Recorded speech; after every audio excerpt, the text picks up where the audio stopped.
Assalamualaikum warahmatullahi wabarakatuh. Perkenalkan nama saya Nur Hasan.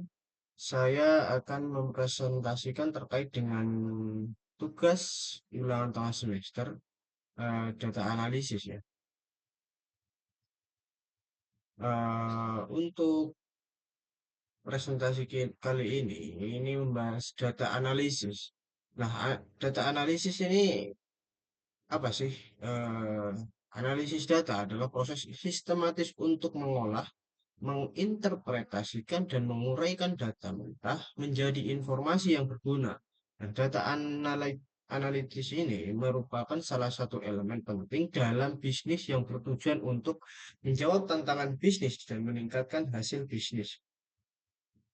Nah, untuk tren data analisis ini, banyak perusahaan, baik besar maupun kecil, itu sudah mulai mengadopsi solusi berbasis data untuk membuat keputusan yang lebih baik. Dengan teknologi seperti kecerdasan buatan dan machine learning semakin umum digunakan. Nah, permintaan untuk profesional terampil dalam data analisis ini juga meningkat, diiringi dengan banyaknya program pelatihan dan kursus online yang tersedia ya. Itu kita sudah bisa lihat eh, online course yang menyediakan berbagai pilihan ya terkait dengan pembelajaran data analisis. Nah, sektor-sektor seperti e-commerce, perbankan, dan kesehatan aktif ini memanfaatkan data analisis untuk memahami perilaku konsumen, meningkatkan efisiensi operasional, dan mengoptimalkan layanan. Nah, untuk jenis data analisis ini ada deskriptif analitik, memiliki fokus utama pada analisis data histori untuk memahami apa yang terjadi. Nah, untuk selanjutnya pada poin B ini diagnostis analisis menjawab mengapa sesuatu itu terjadi seperti tren pembelian yang naik di bulan lalu atau jatuhnya tingkat transaksi di bulan ini. Itu kita bisa eh,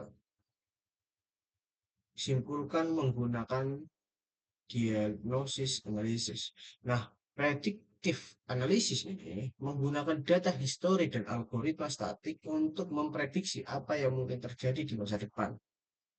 Kemudian poin 4 ini prediktif analisis memberikan rekomendasi tentang tindakan yang harus diambil untuk mencapai hasil yang diinginkan. Nah, untuk studi kasus e-commerce ini ada descriptive analysis. Ini menganalisa data penjualan bulanan dan menentukan tren peningkatan penjualan di bulan Desember misalnya. Nah, untuk studi kasus diagnostic analysis ini menyelidiki penyebab peningkatan dan menemukan bahwa kampanye pemasaran dan diskon ini berkontribusi signifikan ter, eh, berkontribusi signifikan ini terkait dengan penjualan di bulan-bulan ini. Nah, untuk poin C ini, predictive analysis ini mengembangkan model untuk memprediksi bahwa jika strategi yang sama ini diterapkan ya, penjualan di bulan November tahun depan juga akan meningkat. Nah, dari hasil predictive analysis ini menerima rekomendasi untuk mengoptimalkan kampanye pemasaran yang akan datang ya, termasuk jenis diskon dan waktu peluncuran. Itu akan mempengaruhi terkait dengan penjualan di bulan berikutnya. Nah, dengan mengikuti urutan ini, perusahaan dapat mengambil keputusan yang didasarkan pada analisis menyeluruh. Nah, meningkatkan keberhasilan strategi bisnis mereka, terutama terkait dengan proses penjualan.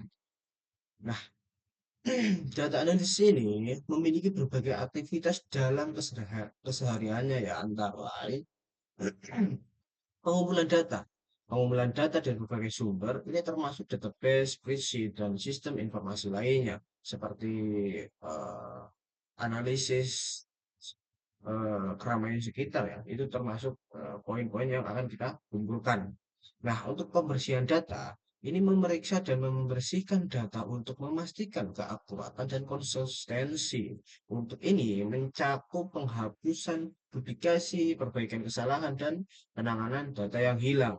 Ini akan mengefisiensi backup data pada kasus-kasus tertentu. Nah, kemudian ini ada analisis data. Analisis data ini menggunakan teknik statistik untuk alat analisis untuk menginterpretasi data. Ini bisa meliputi analisis deskriptif ya, diagnosis dan prediktif. Nah, kemudian ada visualisasi data. Ini membuat visualisasi data seperti grafik, dashboard untuk menyajikan pertemuan dengan cara yang mudah dipahami oleh pemangku kepentingan. Nah, untuk poin pelapor ya, ini menyusun laporan yang merangkum hasil analisis dan memberikan rekomendasi berdasarkan temuan. Ini ya, seringkali melibatkan presentasi kepada tim atau manajemen ya, atau pelaporan ini harus kita libatkan juga terkait dengan manajemen perusahaan itu. Nah, untuk skill yang dibutuhkan terkait dengan analisis ini, seorang data analis ini perlu memiliki sejumlah keterampilan dan kompetensi. Antara lain ini mampu menganalisis data dan menarik kesimpulan yang relevan. Nah, untuk memahami konsep statistik dan metode analisis data, itu poin yang harus seorang data analisis perlukan. Nah, kemudian selanjutnya familiar dengan bahasa pemrograman seperti Python atau R untuk analisis data. Kemudian ada mampu menggunakan tools data analysis dan business intelligence seperti Tableau, Power BI atau Google Data Studio untuk visualisasi data ya.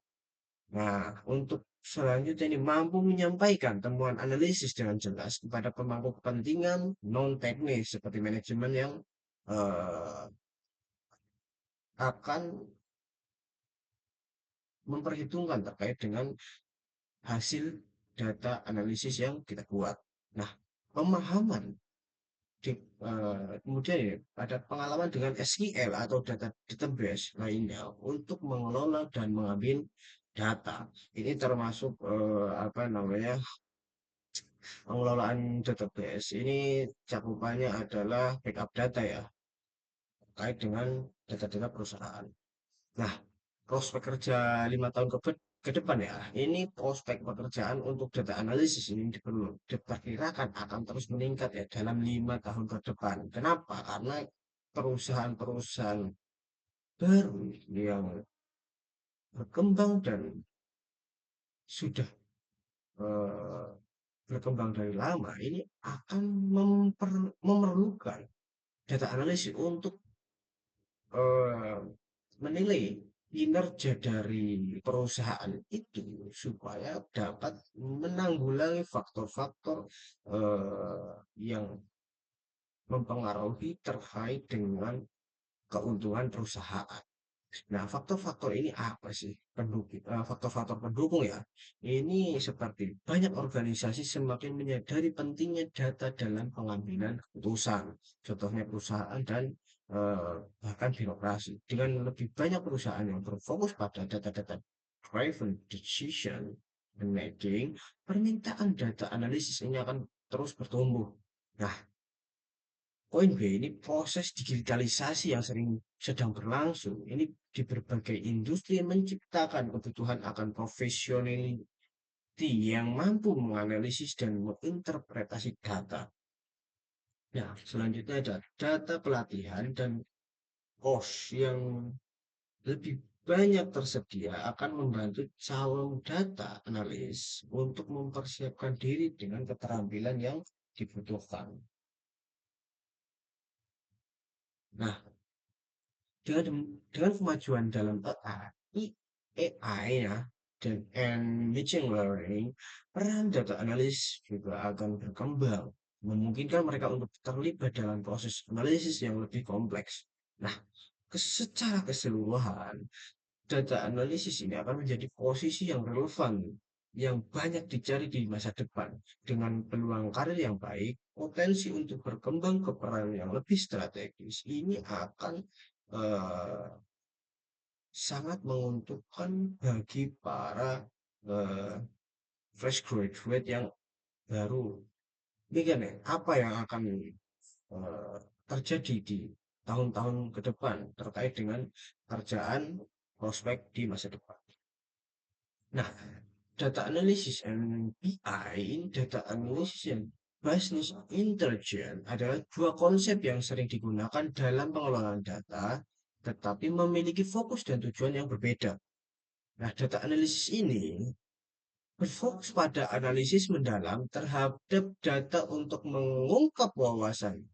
Ini melibatkan penggunaan metode statistik, machine learning, and analysis predictive untuk menemukan pola, tren, dan hubungan data dalam data. Tujuannya adalah untuk mendukung pengambilan keputusan yang lebih baik, analisis deskriptif, diagnostik, prediktif, atau prediktif. Nah, sebaliknya, basis intelligence ini berfokus pada pengumpulan data analisis, penyajian data yang relevan untuk membantu manajemen dalam pengambilan keputusan. Untuk BI ini, Business Intelligence ini, lebih berorientasi pada pelaporan dan visualisasi informasi. Tujuannya adalah memberikan informasi terkini dan akurat untuk mendukung keputusan bisnis sehari-hari. Seringkali melalui dashboard laporan yang mudah dipahami. Nah, untuk studi kasus, ini perusahaan retail menghadapi tantangan dalam meningkatkan penjualan dan memahami perilaku pelanggan. Mereka ini menggunakan sistem BI untuk menghasilkan laporan penjualan bulanan. Nah, Business Intelligence ini mengumpulkan data penjualan dari berbagai sumber, termasuk transaksi di toko fisik dan online. Nah, dengan dashboard bisnis intelijen ini, manajemen melihat tren penjualan berdasarkan kategori produk, lokasi, dan waktu. Mereka menemukan bahwa penjualan produk tertentu meningkat selama akhir pekan. Nah, tim analisis data kemudian melakukan analisis yang lebih mendalam. Mereka akan menerapkan teknik analisis regresi untuk evaluasi faktor-faktor yang mempengaruhi penjualan seperti promosi, cuaca, dan kampanye pemasaran. Hasil analisis menunjukkan bahwa promosi tertentu dan cuaca yang baik pada akhir pekan berkontribusi pada peningkatan penjualan. Selanjutnya, ini berdasarkan temuan dari analisis data, ini perusahaan XYZ ini memutuskan untuk meningkatkan promosi produk selama akhir pekan dan memperluas jangkauan kampanye pemasaran mereka. Nah, dengan menggunakan business intelligence ini, perusahaan dapat memvisualisasikan dampak dari strategi baru secara real time. Mereka ini memantau penjualan dan menyesuaikan strategi berdasarkan analisis data yang berkelanjutan. Nah, temporal variability ini error scores ini data selective of different time may not reflect consistently condition of circumstance ini improvement ini apa namanya merupakan standarisasi kondisi and konsistensi time interval ya. Ini collect data dan instant predictor account for inform variation.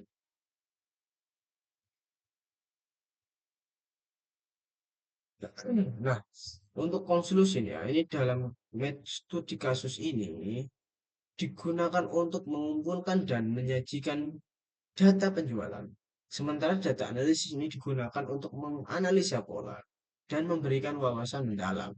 Keduanya berfungsi secara sinergi dalam proses pengambilan keputusan, menunjukkan bahwa meskipun berbeda, data analisis dan bisnis intelijen ini saling melengkapi dalam mendukung strategi bisnis. Nah, sekian presentasi dari saya. Apabila ada koreksi dan saran dari Bapak Ibu dosen, saya sangat terbuka terhadap koreksi yang Bapak Ibu dosen berikan. Terima kasih dan wassalamualaikum warahmatullahi wabarakatuh.